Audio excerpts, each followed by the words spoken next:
ছোট থেকে বড় সকলেরই খুবই লোভনীয় রুই মাছের ডিম। আজকে আমি রুই মাছের ডিমের রেসিপি নিয়ে হাজির হয়ে গেছি আপনাদের সামনে। নমস্কার বন্ধুরা, পাপিয়াস কুকিং অ্যান্ড লাইফস্টাইল চ্যানেলে আপনাদের সবাইকে স্বাগত। আশা করি আপনারা সবাই খুব ভালোই আছেন। আজকে আমি মাংসের স্বাদকে হার মানানোর মতন করে রুই মাছের ডিম রান্না করে দেখাবো আপনাদেরকে। তো আমার এই ভিডিওটা না টেনে শেষ পর্যন্ত পুরোটা দেখবেন। ভালো লাগলে অবশ্যই করে লাইক কমেন্ট শেয়ার করবেন। আর আমার সঙ্গে থেকে দেখতে থাকুন আমি কি উপকরণ দিয়ে কিভাবে মাংসের স্বাদকে হার মানানোর মতন রুই মাছের ডিম রান্না করে দেখাচ্ছি আপনাদেরকে। যে রুই মাছের ডিম রান্না পেলে মাংস ফেলে শুধু এই মাছের ডিম দিয়েই ভাত খাবেন। আজকে রুই মাছের ডিম রান্না করে দেখাবো আপনাদেরকে। তার জন্য এখানে 300 গ্রাম রুই মাছের ডিম নিয়েছি। আর মাছের ডিমে পরিমাণ মতন নুন দিয়ে দিলাম, পরিমাণ মতন হলুদ দিয়ে দিলাম, অল্প করে একটু শুকনো লঙ্কার গুঁড়ো দিলাম, 1 চামচ পাতিলেবুর রস দিয়ে দিচ্ছি। এবার হাতের সাহায্যে খুব ভালোভাবে মাখিয়ে নেব। এই পাতিলেবুর রসটা দেওয়ার কারণে মাছের ডিমে যে অনেকের আষ্টে গন্ধ লাগে, সেই আষ্টে গন্ধটা কিন্তু লাগবে না। দেখুন, নুন, হলুদ, লঙ্কার গুঁড়ো আর লেবুর রস মাছের ডিমে খুব ভালোভাবে মাখিয়ে নিয়েছি। এবার 5 মিনিট ঢাকা দিয়ে রেখে দেবো।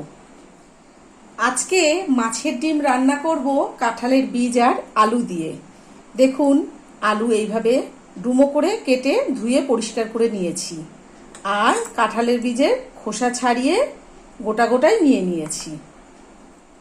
আর বাকি যা যা উপকরণ লাগবে সেইগুলো রান্নার সময় আপনাদেরকে দেখিয়ে দেব। 5 মিনিট হয়ে গেছে। গ্যাসে কড়াই বসিয়ে কড়াই গরম করে কিছুটা সর্ষের তেল দিয়ে দিয়েছি। তেল কিন্তু হালকা গরম হয়েছে, খুব বেশি গরম করা যাবে না। এই পর্যায়ে মাছের ডিম দিয়ে দিতে হবে। গ্যাসের ফ্লেম লোতে করে মাছের ডিম দিয়ে দিলাম। গ্যাসের ফ্লেম লোতে করে উল্টে পাল্টে মাছের ডিম ভেজে নেব। গ্যাসের ফ্লেম কিন্তু কোনোভাবেই হাই করা যাবে না, তাহলে ওপরটা ভাজা হয়ে যাবে, ভেতরটা কিন্তু ভাজা হবে না।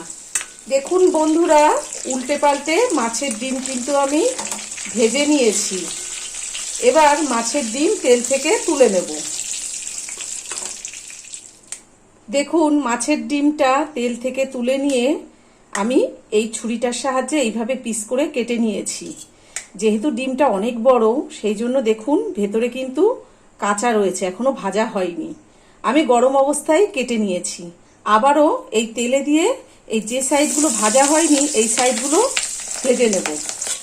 খুন্তির সাহায্যে একটু উল্টে পাল্টে দিতে হবে। যে সাইডগুলো ভাজা হয়নি সেই সাইডগুলো ভালোভাবে ভেজে নিতে হবে। আর মাছের ডিম কিন্তু খুব বেশি কড়া ভাজার দরকার নেই, খুব বেশি কড়া ভাজলে খেতে ভালো লাগে না। আর এখনো যারা আমার চ্যানেলটিকে সাবস্ক্রাইব করেননি তাদের কাছে আমার অনুরোধ রইল, আমার চ্যানেলটিকে অবশ্যই করে সাবস্ক্রাইব করবেন এবং পাশে থাকা বেল আইকনটি ক্লিক করে অল করে দেবেন, যাতে আমি যখন যা নিত্য নতুন ভিডিও ছাড়বো তার নোটিফিকেশন সবার প্রথমেই আপনাদের কাছে পৌঁছে যাবে। দেখুন, মাছের ডিমের টুকরোগুলো খুব ভালোভাবে ভাজা হয়ে গেছে। এবার তেল থেকে তুলে নেব। আর আপনারা চাইলে কিন্তু মাছের ডিম কড়াইয়ের ভেতরে রেখে খুন্তি দিয়ে কেটে পিস করে নিতে পারেন। আমি কড়াই থেকে নামিয়ে ছুরি দিয়ে একটু সুন্দর করে কেটে পিস করে নিয়েছি। মাছের ডিম তুলে নিয়ে ওই তেলে আলুগুলোকে ভেজে নেব। আলুগুলো বেশ লাল লাল করে ভেজে নেব। গ্যাসের ফ্লেম মিডিয়ামে দিয়ে আলু ভাজবো। অল্প করে একটু হলুদ দিয়ে দিলাম আর অল্প করে একটু নুন দিয়ে দিলাম। গ্যাসের ফ্লেম মিডিয়ামে করে আলুগুলোকে বেশ লাল লাল করে ভেজে নেব। আর আপনারা যখন এইভাবে মাছের ডিম রান্না করবেন চেষ্টা করবেন আলুগুলোকে একটু বড় করে কেটে নেওয়ার। দেখুন, আলুগুলো কিন্তু খুব সুন্দর লাল লাল করে ভাজা হয়ে গেছে। এর মধ্যে আলু কিন্তু অনেকটা সেদ্ধও হয়ে গেছে। এবার তেল থেকে তুলে নেব। আলু ভাজার সময় অল্প করে একটু নুন দিয়ে দিলে আলুগুলো যেমন সেদ্ধ হয়ে যায় তেমন আলুগুলো খেতেও কিন্তু খুব সুন্দর লাগে। আলু ভাজা তুলে নিয়ে যা তেল ছিল সেখানে আর অল্প একটু সর্ষের তেল দিয়ে দিয়েছি, আর তেলটাও গরম করে নিয়েছি। এবার দেখুন এখানে হাফ চামচের থেকে একটু কম সাদা জিরে নিয়েছি, আর এক টুকরো দারচিনির কাঠ নিয়েছি, দুটো এলাচ মুখ ফাটিয়ে নিয়েছি, একটা গোটা শুকনো লঙ্কা, একটা তেজপাতা ছিঁড়ে 2 টুকরো করে নিয়েছি। এবার ফোড়ন দিয়ে দিলাম। গ্যাসের ফ্লেম লোতে রেখে ফোড়ন ভেজে নেব। দেখুন ফোড়ন ভাজা হয়ে গেছে। এই পর্যায়ে পেঁয়াজ কুচিয়ে রেখেছি, মিডিয়াম সাইজের 2টো পেঁয়াজ কুচিয়ে রেখেছি, এই পেঁয়াজ কুচি দিয়ে দিচ্ছি। এইভাবে পেঁয়াজগুলো একটু হাত দিয়ে ছাড়িয়ে দিলে ভাজাটা কিন্তু খুব ভালো হয় আর তাড়াতাড়ি হয়ে যায়। গ্যাসের ফ্লেম লোতে রেখে পেঁয়াজগুলোকে লাল লাল করে ভেজে নেব। একদম বেরেস্তাও হবে না, আবার কাঁচা কাঁচা নরমও থাকবে না, সেই পর্যায়ে ভেজে নেব। এখানে পেঁয়াজের মধ্যে নুন হলুদ কিছুই দেওয়ার দরকার নেই, তার কারণ মাছের ডিমে নুন হলুদ দেওয়া ছিল, আবার আলু ভাজার মধ্যেও নুন হলুদ দিয়েছিলাম, সেই জন্যে নুন হলুদ কিছুই লাগবে না। পেঁয়াজটা ভেজে নিতে হবে। পেঁয়াজগুলো কিন্তু বেশ মিডিয়াম করে ভাজা হয়ে গেছে, একদম বেরেস্তাও না আবার একদম নরমও নেই। এই পর্যায়ে দেখুন একটা মিডিয়াম সাইজের টমেটো ছোট ছোট করে কুচিয়ে নিয়েছি, টমেটো কুচি দিয়ে দিলাম। টমেটো কুচি পেঁয়াজের সঙ্গে 30-40 সেকেন্ড ভেজে একটু নরম করে নেব। টমেটো কুচি ভাজা হয়ে গেছে। এইভাবে টমেটোটা একটু ভেজে নিলে কাঁচা গন্ধটা চলে যায়, খেতে ভালো লাগে। এই পর্যায়ে আমি কিন্তু একটু বেশি জল দেব। আপনারা চাইলে কিন্তু টমেটো পেস্ট করেও দিতে পারেন, পেঁয়াজও পেস্ট করে দিতে পারেন, কিন্তু আমি যে রান্নাটা করছি এই রান্না কিন্তু পেস্ট করে না দিয়ে এইভাবে রান্না করলে রান্নার স্বাদ কিন্তু অনেক বেশি ভালো হবে। দেখুন জল, টমেটো, পেঁয়াজ খুব ভালোভাবে মিশিয়ে দিয়েছি। এই পর্যায়ে কাঁঠালের বীজ দিয়ে দিলাম। কাঁঠালের বীজও খুব ভালোভাবে মিশিয়ে দিলাম। হাফ চামচ জিরের গুঁড়ো দিলাম, হাফ চামচ ধনের গুঁড়ো দিলাম। আগে লঙ্কার গুঁড়ো একটু মাছের ডিমে মাখানো ছিল, সেটা খেয়াল রেখে স্বাদ অনুযায়ী লঙ্কার গুঁড়ো দিলাম। মাছের ডিমে নুন হলুদ মাখানো ছিল, আবার আলু ভাজার সময়ও নুন হলুদ দিয়েছি, সেটা খেয়াল রেখে হলুদ দিলাম, নুন দিলাম, আর 1 চামচ আদা বাটা, 1 চামচ রসুন বাটা দিয়ে দিলাম। এবার সবকিছু মশলা খুব ভালোভাবে মিশিয়ে দিলাম। গ্যাসের ফ্লেম লোতে করে 2 মিনিটের জন্য ঢাকা দিয়ে দিলাম। 2 মিনিট হয়ে গেছে, আমি এবার ঢাকাটা খুলে দিলাম।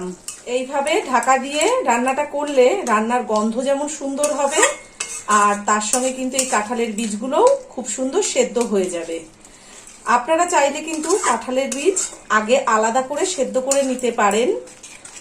এইভাবে যদি সেদ্ধ করা যায় তাহলে খেতে কিন্তু বেশি ভালো লাগে, সেই জন্য আমি আলাদা করে সেদ্ধ করি না, এইভাবেই সেদ্ধ করে নিই। হাফ চামচ কাশ্মীরি লঙ্কার গুঁড়ো দিয়ে দিলাম। কাশ্মীরি লঙ্কার গুঁড়ো খুব ভালোভাবে মিশিয়ে দিলাম। দেখুন কাঁঠালের বীজ কিন্তু সেদ্ধ হয়ে গেছে। এই পর্যায়ে আমি গ্যাসের ফ্লেম মিডিয়ামে দিয়ে কাঁঠালের বীজ আর মশলা কষিয়ে নেব। মশলা দেখুন অনেকটাই কষানো হয়ে এসেছে, মশলা থেকে হালকা হালকা তেল ছাড়তে শুরু করেছে। এই পর্যায়ে আগে থেকে ভেজে রাখা আলু দিয়ে দিলাম। এবার আলু, কাঁঠালের বীজ আর মশলা আবার একটু কষিয়ে নেব। দেখুন আলু, মশলা, কাঁঠালের বীজ সবকিছু খুব সুন্দর কষানো হয়ে গেছে, কত সুন্দর তেল ছেড়েছে। এই পর্যায়ে আমি গরম জল দেব। আপনারা কিন্তু যখন রান্না করবেন তখন চেষ্টা করবেন গরম জল দিয়ে রান্না করার। আলু, কাঁঠালের বীজ, মশলা ঝোলের মধ্যে খুব ভালোভাবে মিশিয়ে দিলাম। গ্যাসের ফ্লেম হাইতে করে দিয়েছি আর গরম জল দিয়েছি, সঙ্গে সঙ্গে দেখুন ঝোল কিন্তু ফুটে গেছে। এই পর্যায়ে ভেজে রাখা মাছের ডিম দিয়ে দিলাম। নুনের স্বাদ ব্যালেন্স করার জন্য অল্প একটু চিনি দিলাম, অল্প করে একটু হলুদ দিলাম। চিনি, হলুদ আর মাছের ডিম ঝোলের মধ্যে খুব ভালোভাবে মিশিয়ে দিলাম। আর এইভাবে মাছের ডিম রান্না করলে অতিরিক্ত ঝোল রাখার কিন্তু দরকার নেই, ঝোল একটু কম রাখতে হবে, একটু মাখা মাখা হলে খেতে কিন্তু বেশি ভালো লাগবে। এইভাবে মাছের ডিম রান্না করে খেলে আপনারা মাংসের স্বাদ কিন্তু ভুলে যাবেন। এই মাছের ডিম রান্না মাংসের স্বাদকেও হার মানাবে। সবকিছু দেখুন খুব ভালোভাবে মেশানো হয়ে গেছে। এবার গ্যাসের ফ্লেমটা মিডিয়ামে দিয়ে 3-4 মিনিটের জন্য ঢেকে দিলাম।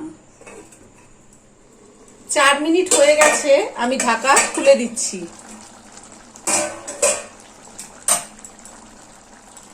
দেখুন বন্ধুরা, মাংসের স্বাদকে হার মানানোর মতন একটা রেসিপি আমি তৈরি করে ফেললাম, আলু, কাঁঠালের বীজ আর মাছের ডিমের। এবার আপনাদেরকে একটু দেখিয়ে দিই আমি আলু কেমন সেদ্ধ হয়েছে। দেখুন আলু কিন্তু খুব সুন্দর সেদ্ধ হয়ে গেছে, আর কাঁঠালের বীজও কিন্তু সেদ্ধ হয়ে গেছে। আমি তো এগুলো আপনাদেরকে আগেই দেখিয়ে দিয়েছি। আমি কিন্তু এইরকমই মাখা মাখা তরকারিটা রান্না করলাম। আপনাদের যদি মনে হয় একটু ঝোল প্রয়োজন, আপনারা তাহলে একটু ঝোল রেখে দিতে পারেন। দেখুন 1/2 চামচ গরম মশলার গুঁড়ো দিয়ে দিলাম,